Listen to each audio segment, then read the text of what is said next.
বিসিবিতে শেষ হতে যাচ্ছে নাজমুল হাসান পাপন অধ্যায়। চলমান কমিটি রেখেই চলছে নতুন সভাপতির খোঁজ। দৌড়ে এগিয়ে সাবেক প্রধান নির্বাচক ফারুক আহমেদ। আইসিসির গাইডলাইন মেনেই সাজানো হবে বিসিবিকে, জানালেন ক্রীড়া উপদেষ্টা। রাজনীতি মুক্ত ফেডারেশনের পাশাপাশি খেলাধুলার মান উন্নয়নে থাকবে স্পোর্টস ইনস্টিটিউট। নারী টি-20 বিশ্বকাপকে সামনে রেখে অনুশীলনে বাংলাদেশ। ভেন্যুর চিন্তায় প্রস্তুতিতে ঘাটতি রাখতে চায় না বোর্ড। আয়োজক সত্য হারানো হবে হতাশাজনক, বললেন সুমন। বদলে গেল বাংলাদেশ পাকিস্তান টেস্ট সিরিজের দ্বিতীয় ম্যাচের ভেন্যু। সংস্কার কাজ চলায় করাচি নয়, পিন্ডিতেই হবে ওয়ার্ল্ড টেস্ট চ্যাম্পিয়নশিপের 2 ম্যাচ। এবং আবারও ফিফার জরিমানার মুখে পড়ল বাংলাদেশ। বিশ্বকাপ বাছাইয়ে অস্ট্রেলিয়ার বিপক্ষে হোম ম্যাচে মাঠে দর্শক ঢোকায় বাফুফেকে 15,000 সুইস ফ্রা অর্থদণ্ড। আমাদের একটা দুর্বলতা রয়েছে, তার জন্য আমাদের স্পেসিফিক কোনো প্রতিষ্ঠান নেই, যে কারণে আমরা আন্তর্জাতিক পর্যায়ে যখন আমাদের অ্যাথলেটরা যান সেখানে আমরা অভীষ্ট লক্ষ্যে পৌঁছাতে পারি না, সেই জায়গায় ব্যর্থ হই। তার জন্যই পিক পারফরমেন্সের জন্য প্রশিক্ষণ দেওয়ার জন্য এই স্পোর্টস ইনস্টিটিউট প্রকল্প নেওয়া হয়েছে এবং একই সাথে ক্রীড়াক্ষেত্রে বিকল্প কর্মসংস্থান, যেটা একটা আমাদের দেখা যায় আউটসোর্স করতে হয় স্পোর্টস মার্কেটিং থেকে শুরু করে অনেকগুলো বিষয়, সেগুলোর জন্য প্রশিক্ষণ দেওয়ার জন্য এই স্পোর্টস ইনস্টিটিউট কাজ করবে। স্পোর্টস ইনস্টিটিউটের ব্যাপারে আমরা প্রাথমিক ঘোষণাটা আজকে দিয়েছি। এই ব্যাপারে আমরা একটা কমিটি করে দিব, যারা এই স্পোর্টস ইনস্টিটিউটের স্পেসিফিক কার্যক্ষেত্র কোনগুলো হবে এবং কারা এখানে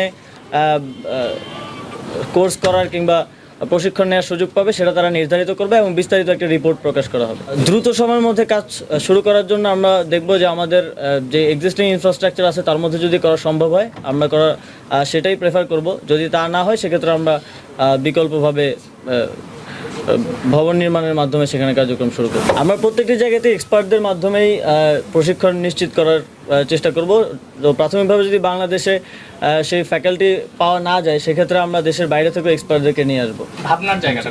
ভাবনার জায়গাটা তো স্পষ্টভাবেই বলা আছে যে পিক পারফরমেন্সের জায়গায় আমরা একটু দুর্বলতা আছে আমাদের, এবং আমরা যখন ইন্টারন্যাশনাল বিভিন্ন প্রতিযোগিতায় আমাদের অ্যাথলিটরা যান আমরা সেখান থেকে আশানুরূপ সাফল্য অর্জন করতে পারি না।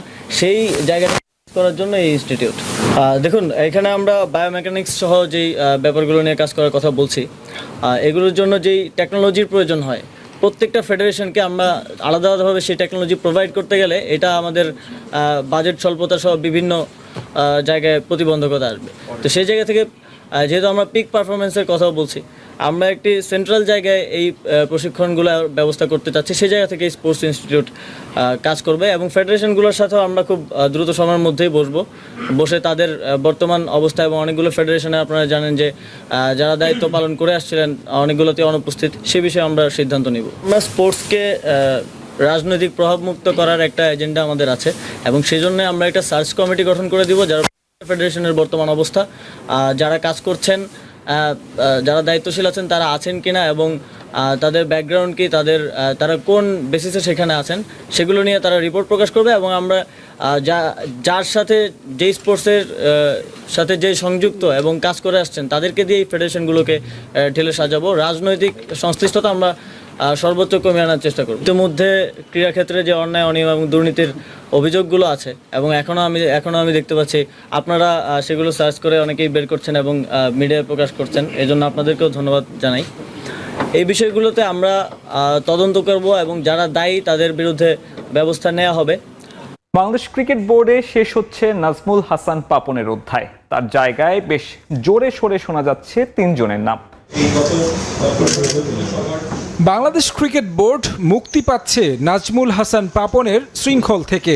রাজনৈতিক পট পরিবর্তনের সঙ্গে দেশ ছেড়েছেন পাপন। ক্রিকেট বোর্ড ঢেলে সাজানোর পরামর্শ দিয়েছেন নতুন ক্রীড়া উপদেষ্টা আসিফ মাহমুদ সজীব ভুইয়া। লিগ্যাল ফ্রেমওয়ার্কের ভিত্তিতে কাজগুলো করতে হবে।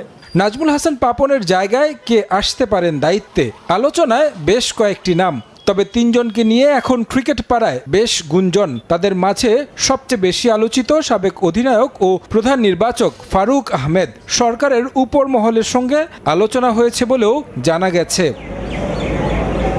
সাবেক ক্রিকেটার ফারুক আহমেদ এর আগে 2 মেয়াদে বিসিবির প্রধান নির্বাচক হিসেবে দায়িত্ব পালন করেছেন। প্রথম মেয়াদে 2003 থেকে 7 পর্যন্ত আর দ্বিতীয় মেয়াদে দায়িত্বে ছিলেন 2013 থেকে 16 সাল পর্যন্ত।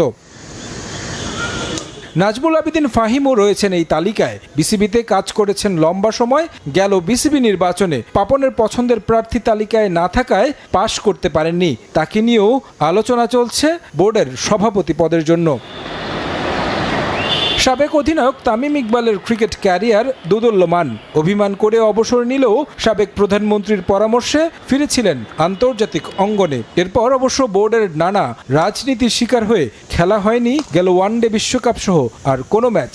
তিনিও বিসিবির সভাপতি পদের জন্য রয়েছেন আলোচনায়। অবশ্য পরিবর্তন আনতে সাবধানী হতে হবে ক্রীড়া মন্ত্রণালয়কে, কারণ আইসিসির নিয়ন্ত্রণাধীন হওয়ায় চাইলেও নির্বাচিত বোর্ডে হস্তক্ষেপ করতে পারবে না সরকার। তাহলে পড়তে হবে ক্রিকেটের নিয়ন্ত্রক সংস্থার নিষেধাজ্ঞায়। পরিচালকদের বাদ দিয়ে বাইরে থেকে সভাপতি করতে চাইলে উপায় আছে একটাই, সেক্ষেত্রে এনএসসি বা জাতীয় ক্রীড়া পরিষদ কোটায় কাউকে নিয়ে আসতে হবে। এখানেও আছে সমস্যা।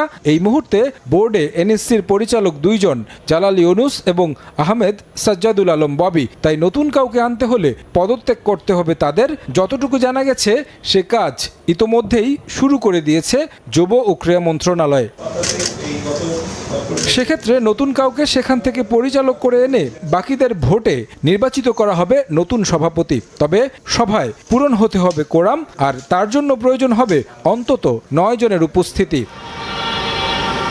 এছাড়াও বোর্ডে অন্য ভূমিকায় আরও এক সাবেক অধিনায়ক দেখা যেতে পারে। তিনি খালেদ মাসুদ পাইলট। 2021 সালে পাপনের অধীনে সাজানো নির্বাচনে হেরে যান রাজশাহীর এই ক্রিকেটার। তার অভিজ্ঞতাও ক্রিকেট উন্নয়নে কাজে লাগাতে চায় বর্তমান নীতি নির্ধারকরা। করাচি ন্যাশনাল স্টেডিয়ামে হওয়ার কথা ছিল বাংলাদেশ পাকিস্তান সিরিজের টেস্ট। তবে পিসিবির পক্ষ থেকে এক বিবৃতিতে জানানো হয়েছে করাচি থেকে দ্বিতীয় টেস্টের ভেন্যু সরিয়ে রাওয়ালপিন্ডিতে নিয়ে আসা হয়েছে। 30শে আগস্ট হবে এই টেস্ট। তার আগে 21শে আগস্ট শুরু প্রথম টেস্টও রাওয়ালপিন্ডিতেই।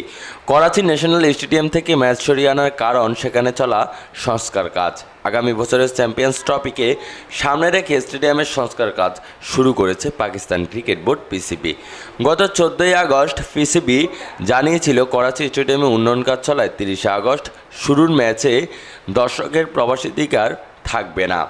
পিসিবির এমন সিদ্ধান্তের সমালোচনা হয়েছে বেশ। এখানে সংস্কার কাজ চললে দ্বিতীয় টেস্টের ভেন্যু হিসাবে অন্য কোনো স্টেডিয়ামকে কেন বাছাই করা হলো না সেই প্রশ্ন ছুড়ে দিয়েছিলেন সাবেক ক্রিকেটার কামরান আকমল।